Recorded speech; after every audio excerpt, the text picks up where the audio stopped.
Hello बच्चों, welcome to सेफिंग।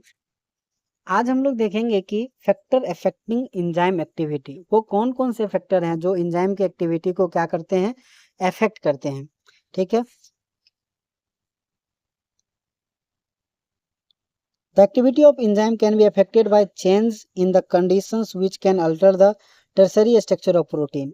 है ना। अभी हमने देखा कि एंजाइम जो है वो कौन से स्ट्रक्चर में प्रेजेंट होते हैं, टर्सरी स्ट्रक्चर में प्रेजेंट होते हैं।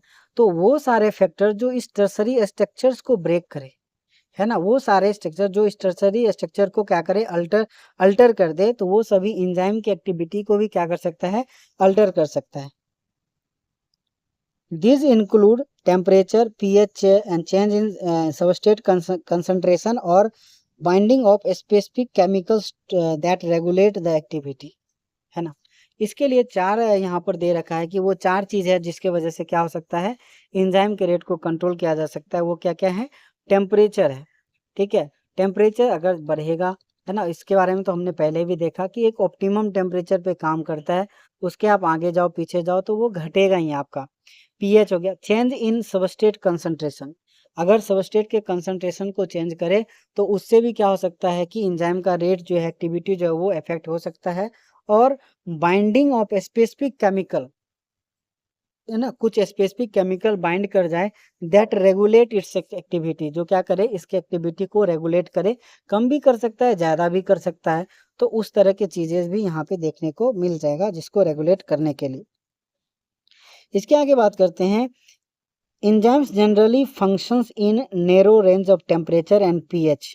एंजाइम जो होते हैं वो बहुत नैरो रेंज ऑफ, बहुत कम टेम्परेचर जो होते हैं ना, जहाँ पे मतलब कि बहुत कम रेंज ऑफ टेम्परेचर जहाँ पे एंजाइम जो होते हैं अच्छे से काम करता है। एंजाइम और पीएच जो होते हैं ना, टेम्परेचर और पीएच, वो बहुत छोटी सी रेंज के अंदर जो एंजाइम अच्छे से काम कर सकता है।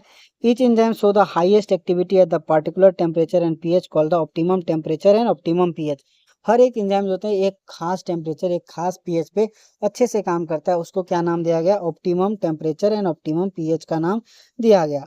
Activity decline both below and above the optimum value, activity जो एंजाइम का वो क्या हो जाएगा, कम होगा अगर आप उस ऑप्टिमम टेम्परेचर से आगे जाते हैं, ऑप्टिमम पीएच से आगे जाते हैं, या फिर ऑप्टिमम टेम्परेचर से पीछे जाते हैं, ऑप्टिमम टेम्परेचर पीएच से भी पीछे जाते हैं। आगे जाओ पीछे जाओ, ऑप्टिमम के आगे पीछे जाओगे तो रिएक्शन जो होगा वो रेट स्लो हो जाएगा। Low temperature preserve the enzymes in the temporary inactive state, अगर आप टेम्परेचर कम करोगे, लो टेम्परेचर हो जाएगा, तो एंजाइम जो है जैसे कि जैसा है वैसा ही बना रहेगा, बस उसका एक्टिविटी जो होगा वो क्या हो जाएगा, इनएक्टिव हो जाएगा। वो अब काम नहीं कर रहा होगा, वो रुका रहेगा, है ना, इंटेक्ट फॉर्म में रहेगा। But whereas high temperature destroy enzymatic activity because protein are denature by heat, है ना। वहीं पे अगर हाई टेम्परेचर कर दिया जाए तो प्रोटीन जो है वो डीनेचर कर जाएगा, वो जैसा था वैसा नहीं रहेगा, है ना। प्रोटीन जो है वो क्या हो जाएगा, डीनेचर कर जाएगा, है ना। वो फिर से नॉर्मल टेम्परेचर पे लाओगे तो एंजाइम की तरह काम नहीं करेगा। तीसरा है कंसंट्रेशन ऑफ सबस्ट्रेट, सबस्ट्रेट के कंसंट्रेशन पे कैसे डिपेंड करता है उसके बारे में देखते हैं। With the increase in substrate concentration velocity of enzyme reaction rises first. मान लेते हैं कि 100 एंजाइम है और अभी हमारे पास सबस्ट्रेट कितना है, 25 है। तो जैसे ही हम सबस्ट्रेट को और बढ़ाएंगे, 25 से आगे 26, 27, 28, 30, 40, 50, 60, 70, 80, 90 ऐसे बढ़ाएंगे, तो उस तरह से उतना एंजाइम तो है हमारे पास, तो वो क्या होगा, आगे बढ़ जाएगा। जितना हम सबस्ट्रेट बढ़ाते जाएंगे हमारा एंजाइम उतना ज़्यादा इन्वॉल्व होगा और उतना हमारा प्रोडक्ट का फॉर्मेशन होने लगेगा। लेकिन अब बात करते हैं कि हमारे पास एंजाइम ही 100 है और 100 से ज़्यादा क्या है, सबस्ट्रेट हमने दे दिया, तो एक बार में तो 100 ही एंजाइम इन्वॉल्व होगा। ठीक है। तो ये वही बता रहा है, the the reaction ultimately reach at the maximum velocity, जिसका नाम दिया गया we maximum, which is not exceeded by the further any rise in concentration of substrate. अगर वी मैक्सिमम के बाद अगर हम सबस्ट्रेट का अमाउंट बढ़ाते हैं तो उससे हमारे एंजाइम के एक्टिविटी पे किसी प्रकार का असर नहीं पड़ सकता है।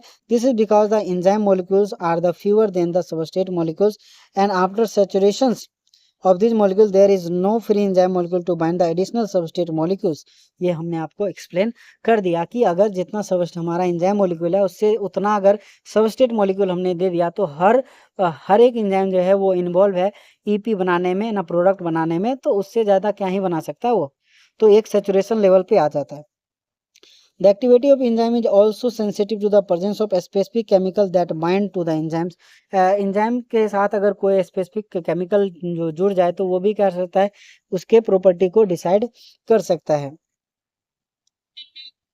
When the binding of the chemicals sort of enzyme activity, this process is called inhibition and the chemical called the inhibitor. जब कभी भी ये जो केमिकल जो होता है वो बाइंड करके केमिकल एक्टिविटी को क्या करे, शट ऑफ करे, तो उसे इनहिबिटर का नाम दिया जाता है, उसे इनहिबिशन बोला जाता है. When the inhibitor closely resemble the substrate in the molecular structures and inhibit the activity of enzyme is called the competitive inhibitor. अब इनहिबिशन तो करते हैं लेकिन आप जरूरी नहीं है कि वो साइड में जाके अटैच हो सकता है कि जहाँ पे हमारा सबस्ट्रेट अटैच हो वहीं पे जाके इनहिबिटर भी अटैच हो जाए. अब इनहिबिटर वहाँ पे कैसे अटैच हो सकता है, तो इसके लिए आप देखो कि अगर जो हमारा सबस्ट्रेट का साइज एंड शेप है सेम उसी तरीके का क्या हो जाए, इनहिबिटर का भी शेप एंड साइज हो जाए, तो वो जाके वहाँ पे क्या हो जाएगा, अटैच हो जाएगा. Due to the close structure similarity with the substrate, the inhibitor compete with the substrate for the substrate binding site of the enzyme.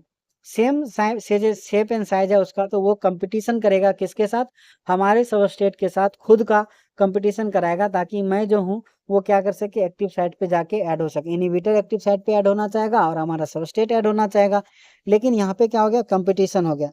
Consequently the substrate can not bind and as a result enzyme action decline. और इससे क्या होगा, हमारा substrate तो bind नहीं कर पाएगा, ठीक, तो इससे क्या हो जाएगा, एंजाइम एक्टिविटी जो है डिक्लाइन हो जाएगा. Inhibition of the succinic dehydrogenase.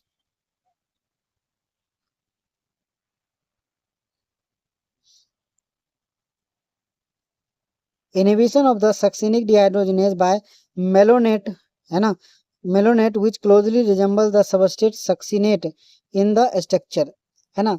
जो हमारा सक्सिनेट है, ठीक ना, सक्सिनेट से क्या बनता है, सक्सिनेट से सक्सिनाइल कोएंजाइम से सक्सिनेट बनता है, सक्सिनेट से क्या बनता है, मेलोनेट बनता है. तो सक्सिनेट से क्या बनता है, तो सक्सिनिक का जो डिहाइड्रोजिनेज होता है, सक्सिनल डिहाइड्रोजिनेज एंजाइम जो है उसके अंदर क्या होना चाहिए, सक्सिनेट को ऐड होना चाहिए, लेकिन वहां पे मेलोनेट आ जाता है. सक्सिनेट को ऐड होना चाहिए, वहां पे क्या आ जाता है, मेलोनेट आ जाता है. और ये इनर मेम्ब्रेन स्पेस पे प्रेजेंट होते हैं ये एंजाइम, ठीक है, माइटोकॉन्ड्रिया के इनर मेम्ब्रेन स्पेस पे प्रेजेंट होते हैं, जहाँ पे सक्सिनेट को क्या होना चाहिए, बाइंड करना चाहिए, तो वहां पे आके बाइंड कर जाता है, मेलोनेट जाके बाइंड कर जाता है. Such competitive inhibitor are often used in control of bacterial pathogen. और इस तरह के competitive inhibitor जो है वो बैक्टीरियल पैथोजन को ग्रो करने के लिए भी, हम ग्रो ना करें इसके लिए भी यूज कर सकते हैं. बहुत सारे ऐसे एंटीबायोटिक है जो क्या करता है, इस बैक्टीरियल ग्रोथ को जो ना ये बनने के लिए रोकता है. उसके बाद हम लोग देखते हैं, जैसे यहाँ पे डायग्राम में दे रखा है कि पीएच, ये क्या है, हमारा ऑप्टिमम रेंजेस यहाँ पे है, ऑप्टिमम रेंजेज है यहाँ पर, और टेम्परेचर का ऑप्टिमम रेंजेज है. वहीं पे बात करते हैं concentration of substrate and enzyme activity. जैसे जैसे कंसंट्रेशन बढ़ा एंजाइम एक्टिविटी बढ़ा, कंसंट्रेशन बढ़ा, लेकिन यहाँ पे आके क्या हो गया, वी मैक्सिमम हो गया, ऑल एंजाइम इन्वॉल्व हो गया यहाँ पे, है ना, सभी एंजाइम इन्वॉल्व हो गए, जिसकी वजह से यहाँ पे सेचुरेशन आ गया. अब क्या है, ये we maximum value velocity of reaction है, ये के एम वैल्यू है. के एम वैल्यू क्या है, सबस्ट्रेट का वो वैल्यू, है ना, के एम वैल्यू क्या है, सबस्ट्रेट का वैल्यू है, जहाँ पे क्या होगा, वी मैक्सिमम का आधा पहुंच जाए, वेलोसिटी ऑफ रिएक्शन या रेट ऑफ रिएक्शन जो है वो मैक्सिमम का हाफ हो जाए, उस जगह पे जो सबस्ट्रेट हम यूज करते हैं उसका क्या नाम रखा गया, के एम वैल्यू नाम रखा गया. और इसके आगे हम लोग देखेंगे एंजाइम के क्लासिफिकेशन के बारे में, और वो अगले क्लास में देखेंगे. तब तक के लिए bye, thank you so much.